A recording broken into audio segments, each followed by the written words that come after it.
Radio.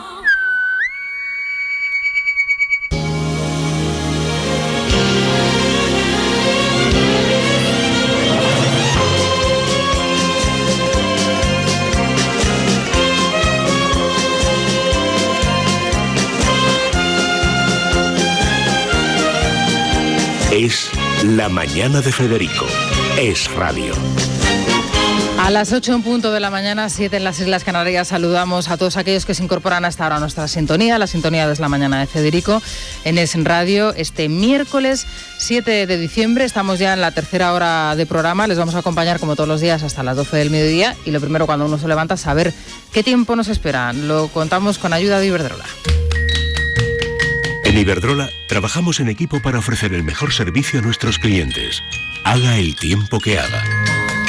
Para todos aquellos que nos ven también a través del canal 125 de Movistar, mucha precaución en las carreteras si es que se tienen que desplazar a esta hora de la mañana en la Meseta Norte, en toda la zona de la Meseta Norte, en el Valle del Ebro, porque allí ya son persistentes y por tanto complican la conducción a esta hora del día. Chubascos hoy ya aislados en Melilla, el sur de Valencia, el norte de Alicante, Baleares y el entorno del Estrecho. Y bueno, en general un día bastante agradable como el de ayer en todo el centro peninsular. 8 grados ahora en Madrid, hoy máximas que rondarán los 15 grados, 12, 13 grados. La máxima en Las Palmas de Gran Canaria y en Santa Cruz de Tenerife con 23 y el pelotón del Pasmo hoy con Vitoria, Soria, Burgos y León con 0 grados. Amanece y la luz llega para todos. Puedes estar seguro. Iberdrola ha puesto en marcha convenios con instituciones públicas para proteger a los clientes económicamente vulnerables. En el momento en el que nos necesites, allí estaremos. No puede ser de otra forma. No será de otra forma. Iberdrolaverde.es.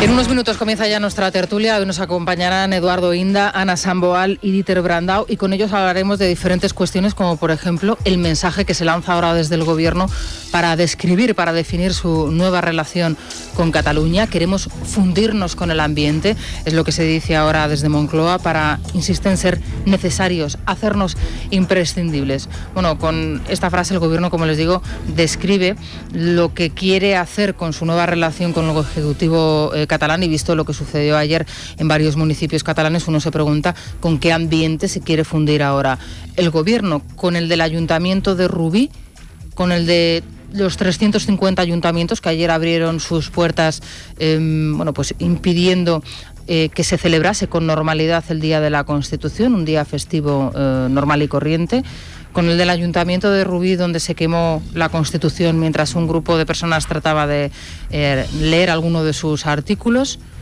Bueno, esta es la primera cuestión que planteamos durante la jornada de hoy.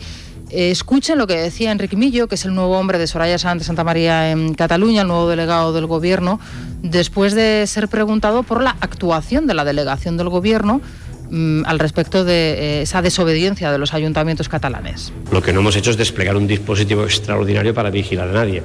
Aquí ni se vigila ni se persigue a nadie por sus ideas o por sus pensamientos o por sus opiniones. Que en lugar de un rumbo de colisión vayamos todos a un rumbo de buen puerto, ¿no? A encontrar soluciones. Y el diálogo, para que se produzca, tiene que ser sincero y leal. Segunda cuestión, tampoco se actúa cuando se ofende a España, porque ayer se ofendió a España de forma reiterada. Ahí tampoco se actúa. ¿Va a hacer algo el Partido Popular al respecto? ¿Va a hacer algo la delegación del Gobierno al respecto? Parece ser que no. En cualquier caso, a partir de las 8:45 de la mañana hablaremos con Alejandro Fernández, que aparte de ser el primer teniente de alcalde del Ayuntamiento de Tarragona, es el actual portavoz del Partido Popular en el Parlamento catalán y es la persona que sustituye en el cargo a Enric Millo, que era el anterior portavoz del partido en el Parlamento. Bueno, esto es lo que decía el hombre de Soraya Sáenz de Santamaría en la región. Hoy, por cierto, la vicepresidenta vuelve de nuevo a Barcelona y es la tercera vez que acude a Barcelona en menos de un mes. Enseguida se lo vamos a contar, pero hoy también vamos a hablar del informe PISA, de lo que se está diciendo del informe PISA, de la manera de interpretar los datos del informe PISA a partir de las 9:15 con Domingo Soriano y el equipo de Libertad Digital y de Libre Mercado que ha analizado los datos. Abordaremos aquí varias cuestiones. Por ejemplo, y la que más llama la atención a esta hora de la mañana, es la brecha que se abre ya entre las diferentes comunidades en nuestro país, no solo ya con los países de nuestro entorno, sino ya en nuestro país, y como ejemplo lo que sucede en Castilla y León y en Madrid, donde los resultados obtenidos en ciencias, matemáticas y lectura están por encima de la media de la OCDE, pero un curso y medio por delante de los obtenidos en regiones como Canarias, Extremadura y en Andalucía.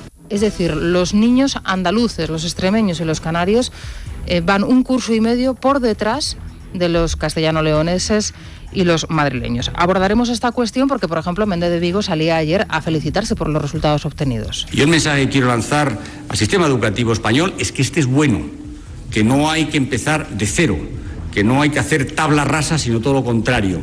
Mantener aquello bueno que tenemos y seguir evaluando, porque la clave de seguir mejorando es la evaluación. Y si la clave de seguir mejorando es la evaluación, ¿por qué se han anulado las reválidas?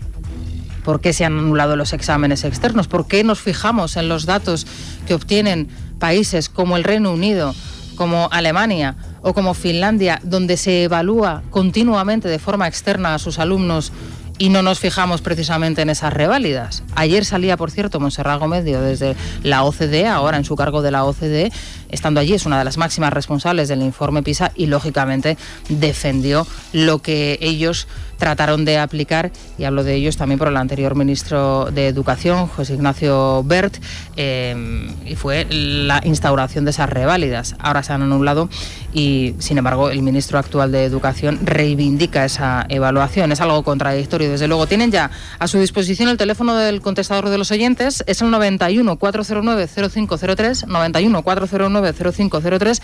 Si lo prefieren, a través de Twitter, en @eslamanana de FJL, @eslamanana de FJL, donde vamos a recoger todas sus cuestiones, opiniones al respecto, y las vamos a trasladar aquí a la mesa a ver si podemos dar respuesta a ella. Bueno, el día después de la Constitución se deja hablar de la reforma de la Constitución. Esto es algo que suele suceder todos los años, pero que este año se ha acentuado más, sobre todo porque desde el Gobierno se instó a abrir ese debate. Bueno, es lo que ha sucedido. Enseguida se lo vamos a contar, pero bueno, enseguida se lo vamos a contar junto con otras reacciones que se produjeron ayer en el Congreso de los Diputados, en esos actos de conmemoración que han servido precisamente para enfriar el ambiente. Lo hacemos con Vanessa Vallecillo y Rubén Fernández. El Gobierno enfría ahora el debate sobre la reforma constitucional. Los riesgos de celebrar un referéndum provocaban el comentario irónico del presidente Mariano Rajoy durante los actos en el Congreso. El jefe del Ejecutivo considera que primero hay que aclarar qué es lo que no se puede tocar, pidió prudencia y no frivolizar con esta cuestión. Evidentemente se puede hablar, pero creo que debemos ser prudentes y creo que debemos saber claramente qué es lo que queremos modificar y qué es lo que no queremos modificar, porque hay algunas operaciones en la vida de las cuales conviene conocer el principio y también el final, y sin duda alguna una de ellas es esta. Esto no es un asunto para ocurrencias, ni para historias, ni para frivolizar. Bueno, y lo que está claro es que el final es, por ejemplo, el que ha tenido Renzi en Italia. España y el Gobierno, por mucho que lo niegue, lógicamente mira lo que ha sucedido en el referéndum italiano del pasado domingo, donde la práctica mayoría de los italianos han dicho que no a Renzi y a esa reforma constitucional, aunque también ha habido muchos, un 40% que le ha dicho que sí, y probablemente esto lo aproveche el todavía primer ministro italiano. Pero bueno, en cualquier caso, lo que no está dispuesto a hacer Mariano Rajoy, y eso lo cuenta hoy muy bien Pablo Montesinos en su crónica en Libertad Digital, es a convocar un referéndum. Sí, ahora voy a convocar yo un referéndum, llegó a decir ayer Mariano Rajoy en el Congreso de los Diputados, después de llevar 10 meses en funciones y de haber hecho pasar varias veces a los españoles por las urnas. Bueno, los socialistas no piensan lo mismo, y ayer Javier Fernández, el presidente de la gestora, lo dejó también muy claro. Sí, entre mayo y junio el PSOE tendrá que resolver sus diferencias y escoger un nuevo líder en el Congreso del partido. Lo ha decidido Javier Fernández, que ayer, día de la Constitución, aprovechaba para marcar la pauta del partido respecto a la unidad de España. Hay una sola nación y una única ciudadanía, decía. Partiendo de esta premisa, el socialista cree necesaria una reforma para fortalecerla. Entre los que plantean pues cambiarla de manera radical, o los que la sacralizan, que es una manera también de hacerla más frágil, mineralizarla, pues estamos los que entendemos que la mejor, insisto, fórmula para robustecerla es reformarla. Desde Ciudadanos, al margen de la negociación para la subida del salario mínimo pactada por PP y PSOE, se busca una reforma exprés que acabe con los aforamientos. Es una de las promesas incluidas en el pacto de investidura y a la que Rivera pretende dar un impulso. Otra de las cuestiones a las que no piensa renunciar el Partido Naranja es la reforma del Senado. No podemos tener un Senado que sea un cementerio de elefantes o una Cámara de segunda lectura sin ningún tipo de función real, sino que tenemos que tener una Cámara para los debates territoriales de este país. Yo soy partidario, si lo reformamos, si reducimos sustancialmente el número de senadores, mantenerlo para cumplir con el acuerdo que hemos llegado con el PP y con el PSOE.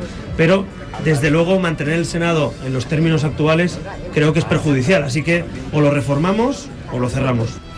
Bueno, pues ahí está la solicitud de Ciudadanos, que lógicamente no quiere perder el rumbo, ¿no?, de esa investidura, y lógicamente le recuerda al Gobierno con quién ha pactado la investidura de Mariano Rajoy. Sí parece claro que Partido Socialista, Ciudadanos y Partido Popular lo que no quieren es que Podemos triunfe con un supuesto no a la Constitución o reventar la Constitución, que es realmente lo que ellos pretenden. Ayer lo veíamos en ese acto constitucional donde aparecían Vescanza y Echenique para retrasar los discursos oficiales y para decir más de lo mismo.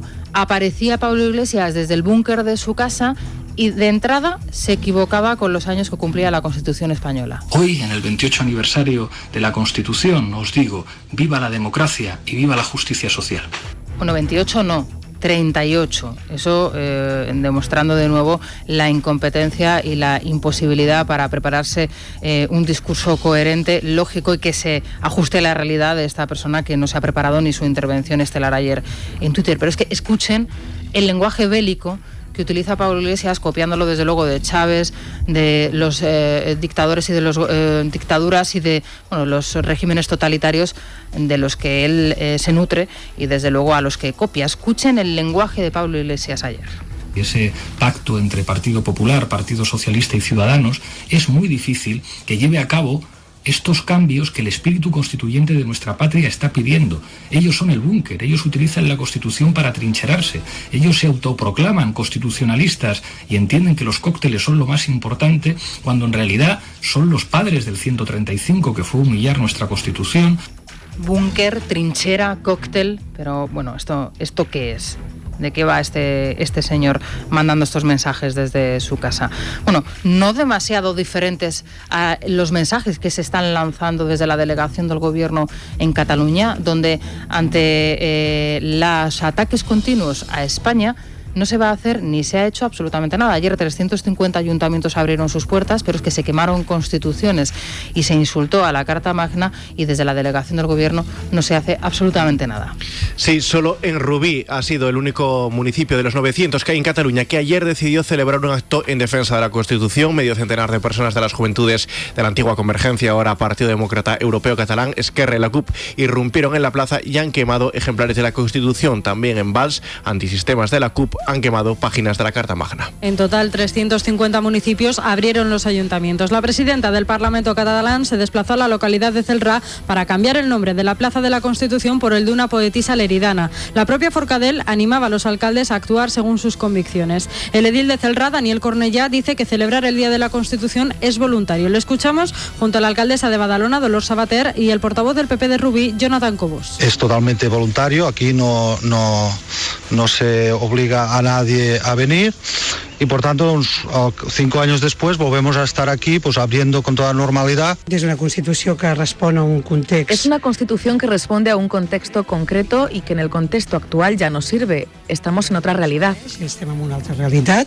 Es una constitución que no responde al derecho a decidir de los pueblos, a la democracia participativa que reclama en estos momentos la ciudadanía. Que está reclamando en aquests moments la ciudadanía. Rubí no es independentista, que Rubí no quiere saber nada de independencias ni de proyectos que separen a los ciudadanos. Bueno, después de verse ayer lo que se vio en este ayuntamiento, Los cuperos y los independentistas se permiten además el lujo de hablar en nombre de la ciudadanía, de todo el pueblo de Cataluña. Y si no, escuchen ayer lo que decía Mireia Moya, ella es diputada de la CUP, portavoz en el Parlamento de Cataluña, bueno, pues asumiendo que todos los catalanes están en contra de la Constitución. El pueblo de Cataluña no tiene nada que celebrar, es el día de una Constitución que no nos representa, es el día de una Constitución que se está cayendo a trozos y que de alguna manera está secuestrando la libertad del pueblo de Cataluña. Y en nombre del pueblo de Cataluña se permiten hacer todo este tipo de cosas, más aún cuando desde la delegación del Gobierno no se hace absolutamente nada. Bueno, el informe PISA, otro elemento, otra herramienta para la manipulación de independentistas.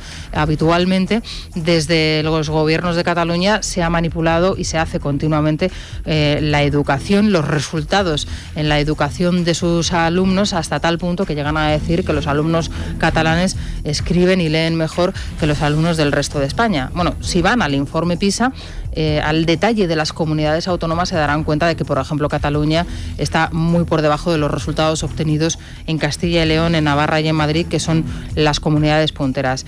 Este es un punto que queremos analizar hoy en nuestra tertulia a partir de las 9:15, la brecha que se abre entre las diferentes comunidades autónomas y en donde, desde luego, se dan datos escalofriantes, sobre todo los resultados obtenidos en Andalucía, en Extremadura y en Canarias, donde los alumnos van un curso y medio por detrás de los resultados obtenidos o de los alumnos de Castilla y León, Navarra y Madrid. Según el informe PISA, los alumnos españoles mejoran en lectura y matemáticas respecto a 2012 y se sitúan en la media de la OCDE. Sin embargo, lo hacen porque baja la media europea. De hecho, las diferencias territoriales siguen siendo muy significativas. Castilla y León, Madrid, Navarra y Galicia son las que obtienen mejores resultados frente a Canarias, Andalucía y Extremadura. Otra de las claves de este informe es que compara a España con sistemas de evaluación diferentes al nuestro, como es el caso de Finlandia, Francia o Portugal, que tienen reválidas.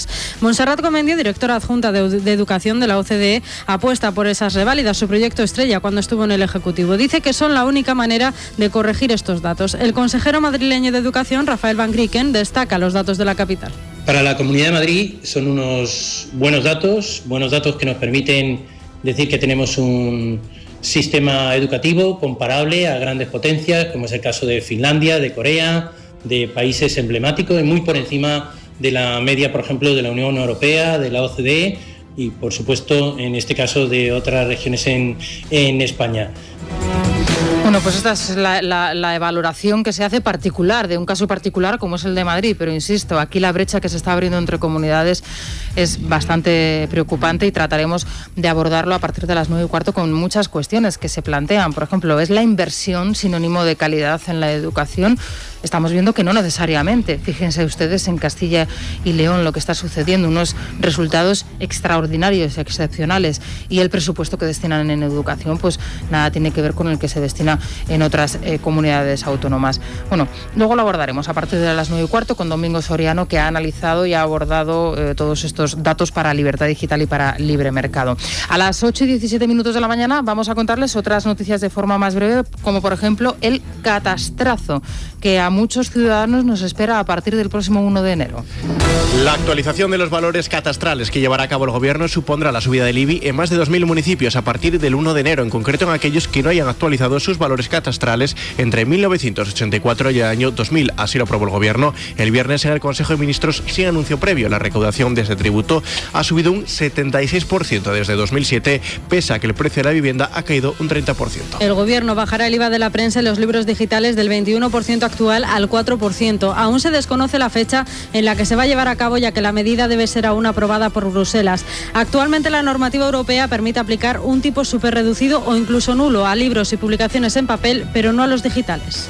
Merkel es reelegida presidenta de la CDU con el 89% de los votos. En su primer discurso, ya como candidata, la canciller ha prometido un endurecimiento a la política de refugiados, la prohibición del burka y la expulsión masiva de ilegales. El cambio llega horas después de la detención de un refugiado afgano menor de edad por asesinar y violar en octubre a una joven en Friburgo. Ahora Merkel promete cambiar su permisividad con los asilados.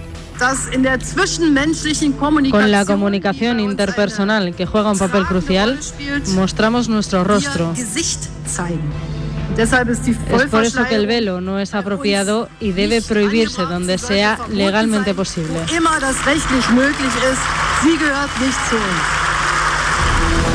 En Venezuela, la oposición